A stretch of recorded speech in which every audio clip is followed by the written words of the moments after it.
Halo guys, di video kali ini gue mau bahas apa itu wind shear.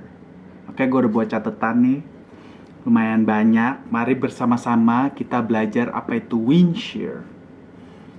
Jadi wind shear itu adalah dalam bahasa Inggris a sudden localized change in wind speed and or direction that can occur vertically, horizontally, or both, and at any altitude and can cause abrupt displacement from the flight path. Oke? Jadi wind shear itu adalah perubahan kecepatan angin dan perubahan arah angin dengan cepat yang terjadi dalam kondisi vertikal, horizontal, atau kedua-duanya dalam ketinggian berapapun dan dapat mengganggu flight path pesawat yang menyebabkan hilangnya lift dengan tiba-tiba. Jadi wind shear itu bahaya, guys. Cara yang paling baik untuk mengalahkan wind shear itu adalah menghindari kondisi wind shear itu sendiri. Jadi kalau depan kita ada wind shear, lebih baik kita menghindar. Atau misalnya kita lagi take off, lagi mau take off, ada wind shear depan, lebih baik kita reject take off atau cancel take off. Kalau lagi landing, ya udah go round. Atau lagi approach, bisa miss approach. Oke? Salah satu contoh yang menyebabkan wind shear adalah awan yang berpengaruh kepada hujan deras atau thunderstorm, yaitu awan cumulonimbus, atau biasa kita bilang awan itu awan CB. Oke, jadi kalau ada hujan deras itu biasanya tuh kita bisa asumsi kalau bakal akan terjadi wind shear ya. Karena ada awan yang cumulonimbus itu. Terus fenomena yang dihasilkan thunderstorm atau hujan deras itu cumulonimbus adalah microburst. Dan itu adalah hal yang paling berbahaya yang akan menghasilkan wind shear, oke?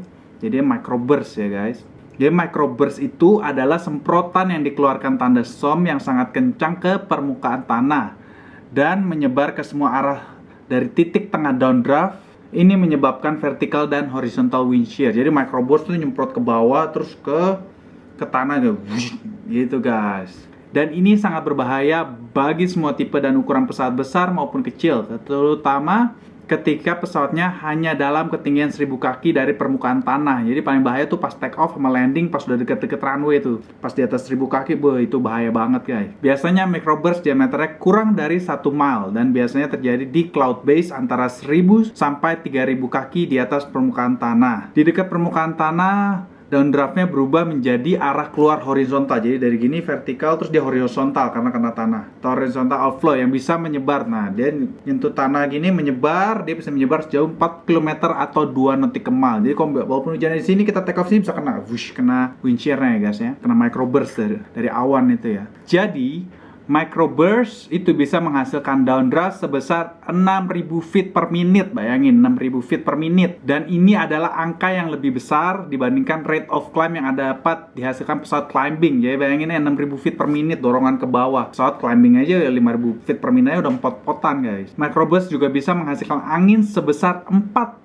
knot. Dan kemungkinan bisa menghasilkan perubahan angin sebesar 90 knot. Headwind atau tailwind di sekitar microburst. Jadi dia bisa menghasilkan angin sebesar 45 knots dan bisa menghasilkan perubahan angin sebesar 90 knot dari headwind ke tailwind. Perubahannya dengan sangat cepat ya. Perubahan angin horizontal ini terjadi di beberapa ratus kaki di atas permukaan tanah, di mana pesawat yang lagi approach atau climb sangat rentan di kecepatan yang rendah. Jadi yang perubahan angin cepat itu, guys, terjadi tuh di beberapa ratus feet permukaan tanah. Jadi itu bahaya banget kalau kita take off atau landing ya. Makanya kita harus avoid wind shear tuh, di avoid ya. Single microburst biasanya tidak bertahan lebih dari 15 menit dari menyentuh tanah sampai hilang. Jadi dia nyentuh tanah kira-kira nggak nyampe 15 menit dia udah hilang ya. Ini contoh video pesawat dengan normal take off profile dengan climb out yang sangat steady. Dibanding dengan yang ini, pesawat take off masuk ke microburst pertama, dia akan merasakan kenaikan headwind yang akan membantu performa pesawat tanpa melakukan attitude dan power. Ya, pesawat performance-nya tetap sama tanpa melakukan perubahan attitude dan power. Dan kemudian diikuti dengan kecepatan headwind yang menurun dan menurunnya performance pesawat. Jadi headwind-nya turun, performance-nya turun. Jadi dengan adanya downdraft, performance pesawat terus menurun dan terjadi wind shear di tailwind di downdraft. Downdraft yang paling berbahaya terjadi di tengah bawah microburst. Oke, di tengah bawah. Jadi begini microburst, yang paling bahaya tuh di tengah-tengahnya.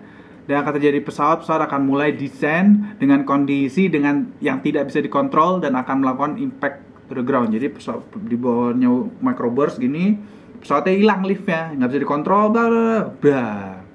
nabrak deh ya. Tanah bahaya guys, serem. Ketika sedang dalam kondisi approach, power setting dan rate of descent dibutuhkan untuk memaintain glide slope. Ketika wind shear terjadi, itu akan sulit untuk tetap berada di descent path dalam normal power dan descent rate. Oke, jika terjadi hal ini dan kalian ragu untuk mengembalikan normal rate of descent untuk bisa mendapatkan stabilized approach untuk melakukan pendaratan, yang kalian harus lakukan adalah full power dan melakukan miss approach procedure atau go round sesuai prosedur yang harus dijalankan. Jadi kalau ada wind shear tuh lebih baik kita cancel approach atau go round guys. Saya lagi mau landing, tiba-tiba ada wind shear, go round.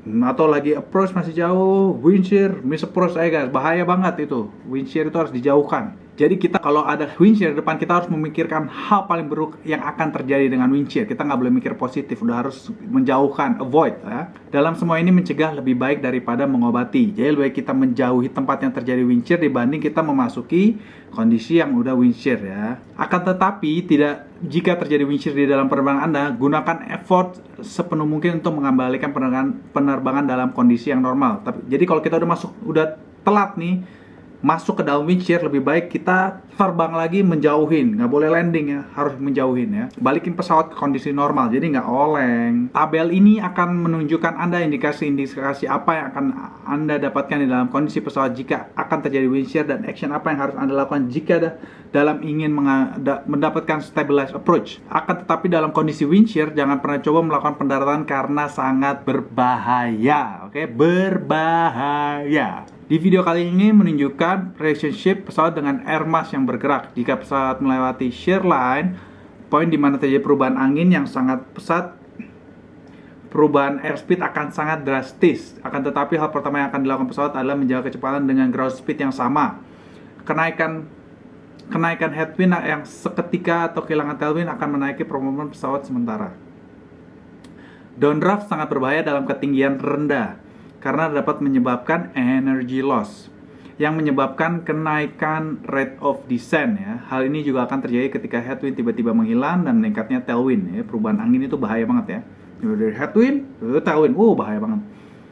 Jadi kalau tiba-tiba headwind hilang jadi tailwind, jadi energinya hilang, jadi liftnya hilang tuh, energy lossnya, jadi oleng. Gitu. Nah sekarang kita coba baca-baca prosedur apa yang harus gue lakukan kalau terjadi wind shear di penerbangan gue. Ini ada memory item dari QRH, mari kita nonton sama-sama. Oke guys, jadi ini prosedurnya dari FCOM Airbus A320. Apa yang kita harus lakukan kalau terjadi wind shear ya. Tuh, memory item, di sini ada tulisannya memory wind shear ya, paling atas. Nah, kita baca barengan. If wind shear is detected, both PFDs display a wind shear message. Associated error wind shear alert sounds 3 times. Jadi dia bakal bunyi wind shear, oke? If either the flight crew or the weather system detect wind shear, apply the following recovery technique. Oke, ini caranya ya, recovery tekniknya ya guys ya. At take off. Nah, ini kasih lihat nih. At take off if before V1 ya guys. If there are significant variation in airspeed and in airspeed trend below the indicated V1, reject the take off. Jadi kalau sebelum V1 reject take off guys. If wind shear occurs during take off roll, the aircraft may reach V1 later or sooner than expected. The flight crew should ensure that there is sufficient runway remaining to stop the aircraft if necessary. Jadi kalau bisa sebelum V1 kita lihat runway-nya masih cukup nggak buat reject. Harus berpikir ya, kalau bisa reject ya, karena bahaya sekali guys. Nah yang kedua, if after V1 nih guys, after V1 thrust lever toga, jadi langsung toga ya. Reaching VR rotate, jadi kayak normal take off ya. Kalau ada wind shear abis V1 langsung toga. Kita pas di VR rotate ya. Terus follow SRS ya, di follow itu ya, yang tanda panah itu di follow. Terus di bawahnya ada tambahan if necessary the flight crew may pull the side stick fully back, jadi bisa di pull fully back ya. If the FD bars are not displayed, move toward an initial pitch attitude of 17.5 degrees. Jadi kalau misalkan itu barnya nggak ada, yang crossnya itu nggak ada, kita pitch-nya taruh 17,5 degrees. Then if necessary to prevent a loss in altitude, increase the pitch attitude. Jadi kalau kita tahu nih ya, tiba-tiba pesawatnya nggak climbing atau altitude-nya berkurang, ketinggian berkurang, kalau bisa kasih lagi pitch-nya ya. Ini yang terjadi wind shear kalau pas airborne, initial climb or landing ya. Pas kita udah airborne, misalnya kita udah take off, airborne, atau lagi climbing, atau lagi landing ya. Wind shear, wind shear, wind shear. Apa yang kita lakukan? Thrust lever at toga. Nah, langsung kasih toga ya. Set or confirm, langsung toga. Jadi yang PM-nya harus confirm, pilot monitoring. Kalau AP-nya masih engage, keep on ya. Jadi kalau kita autopilotnya udah on, biarin aja nyala terus. SRS order follow. If necessary, the flight crew may pull the side stick fully back. Sama ya, bisa tarik ke belakang full. Note, nah ini ada note-nya. Autopilot disengage if the angle of attack values goes above alpha protection. Jadinya kalau alpha protection nyala, kita taruh pitch-nya terlalu tinggi ya, dia nanti alpha protection nyala biar nggak stall. Autopilotnya bakal mati. If the FD bars are not displayed, move toward an initial pitch attitude of 17.5 degrees. Nah sama nih ya, pitch-nya 17,5 degrees. Then if necessary to prevent loss in altitude, increase the pitch altitude. The pitch attitude sama ya katanya. Do not, nah ini paling penting nih. Penting nih guys. Do not change configuration slats flaps gear until out of shear. Jadi jangan pernah configuration-nya diganti kalau lagi wind shear ya. Jangan landing gear-nya jangan dinaikin, flap slat-nya jangan dirubah karena bahaya banget, kita bisa hilang lift. Closely monitor flight path and speed. Oke. Recover smoothly to normal climb out of shear. Nah, itu aja. Terus nih continue. Yang tadi wind shear ya, kalau lagi reaktif. Jadi ada dua nih, wind shear reaktif sama prediktif. Nah ini wind shear ahead tuh, wind shear ahead ya. The wind shear ahead message is displayed on each PFD. The color message depend on the severity and location of the wind shear. Jadi wind shear ahead-nya bakal ada di PFD, ada tulisannya tuh, clip ya. When predictive wind shear alert, wind shear ahead or go around wind shear ahead is triggered. Oke, nah ini nih, nanti ada alertnya nih. The flight crew must carefully check that there is no hazard. If this is the case, the flight crew can disregard the alert as long as both of the following apply. Bisa di disregard. There are no other sign of possible wind shear condition. The reactive wind shear system is operational. Known cases of spurious predictive wind shear alert were reported at some airport either during takeoff or landing due to the specific obstacle environment. However, always rely on reactive wind shear. Tuh, kita harus rely reactive wind shear ya. Kadang prediktifnya suka salah ya, gara-gara ada obstacle environment. Nah, tadi wind shear ahead, ini wind shear ahead red. Nah, ini yang bahaya nih ya.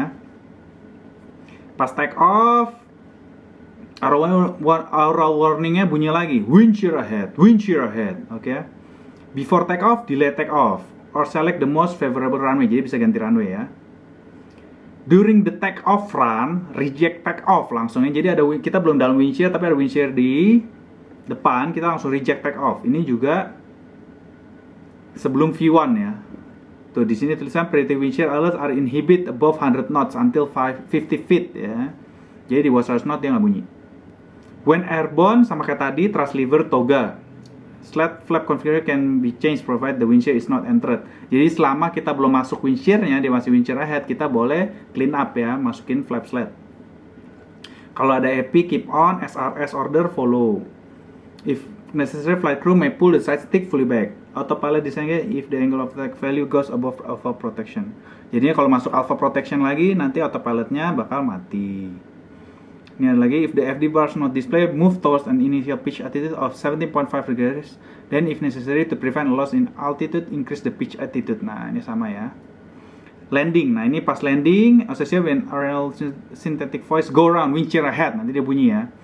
Jadi kita harus go around, AP-nya tetap nyala, kalau enggak ya udah terbang manual. Bisa pull fully, if necessary the flight crew may pull the side stick fully back. Autopilot disengage if angle of attack values goes above alpha protection, sama ya. If the FD bars are not displayed, move toward an initial pitch attitude of 17.5 degrees. Then if necessary to prevent a loss in altitude, increase the pitch attitude. Oke, itulah prosedurnya guys. Jadi conclusionnya, wind shear berbahaya. Jangan pernah bermain-main dengan wind shear, itu sangat berbahaya. Oke guys, thank you. See ya. Oke guys, kali ini mari kita sama-sama nonton. Gue dapat dari YouTube channel Omar Al Talib, prosedur Airbus A320 wind shear during take off. Oke, wind shear during take off after V1 ya guys. Jadi ini prosedurnya yang harus kita lakukan. Turkish Bravo 8 kilo, wind 010 degrees 20 knots, casting up to 30 knots, runway 03, cleared for takeoff.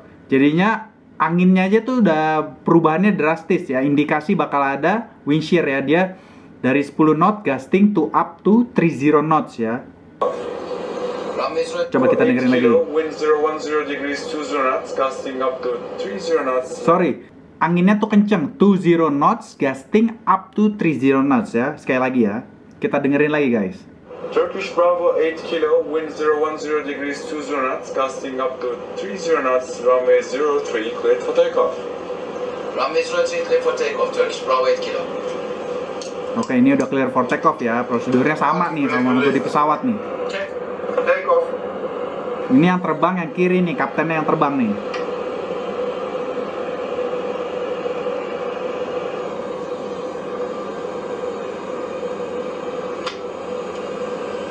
Tuh, yang kiri FMA-nya Manflex 40 SRS Auto Brass Blue.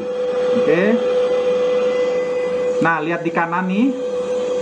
Di kanan tuh ND Navigational Display. Lihat anginnya nih. Anginnya headwind to 6 knots, oke. Anginnya masih headwind.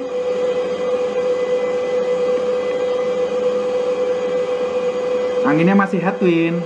Bagus, ini masih normal. Oke, rotate. Oke, anginnya turun jadi 12 knot, 11 knot. Tiba-tiba jadi crosswind ke kiri. Tiba-tiba jadi tailwind, lihat guys. Nah, wind shear. Oke, kita lihat lagi guys ya. Perubahan anginnya lihat ya, yang di sebelah kiri ya. Sebelah kanan, sorry. Lihat navigational display perubahan angin.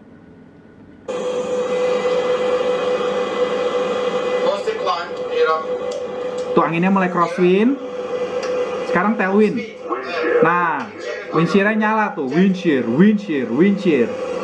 Dan dia mulai masuk hampir alpha protection ya. Ini prosedurnya dikasih lihat juga sama dia sama ya. Tuh dia masuk alpha floor ya. Tuh tailwindnya naik sampai 40 knot. Sampai 50 knot. Kita lihat lagi tailwindnya. Tailwindnya lihat tuh, naik terus ya. Dari 40 knot, tailwindnya naik terus 50 knot ya. Nah, masih 50 feet. Dia baru masih 300 feet di atas permukaan tanah tuh guys. Radio altimeternya dilihat. Nah, turun dia. Tailwindnya turun. Dia ngikutin FD masih, flight directornya diikutin, berubah jadi headwind. Ini harus ditarik terus ya, togalog ya, dia togalog. Nah, ini udah keluar shear, karena headwindnya udah stabil lagi. Nah, sekarang baru kita masuk ke climb thrust ya. Dia pasang autopilot. Oke, headwindnya udah steady, lihat deh.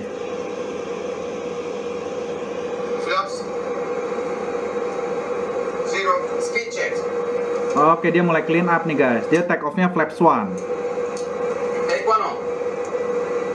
Dan dia take off-nya matiin pack karena altitude airportnya tinggi ya, 5.000 feet tadi gue lihat. Pas dimulai altitude-nya 5.000 feet. Makanya dia pack-nya dimatiin. Information wind shear after takeoff between 500 feet and 7,000 feet. Jadi pas sudah clean up, udah semua, pesawatnya udah normal, kita kasih tahu tower apa yang barusan terjadi ya. Jadi penerbangan berikutnya bisa tahu informasi apa yang terjadi after take off ya. Information wind shear Tuh. Dia bilang nih, gue nanti kasih subtitle. Ini coba ya. Nanti gue kasih subtitle guys.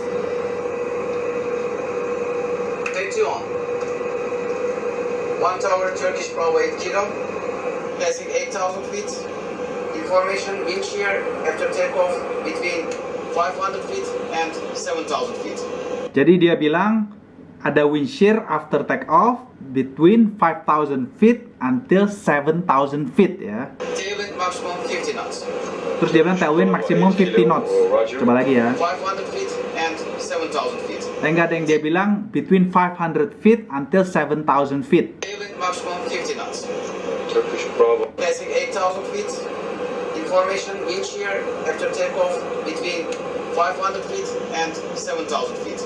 Tailwind maximum 50 knots. Turkish Bravo 8 kilo, Roger, information copy. Continue climb to 20.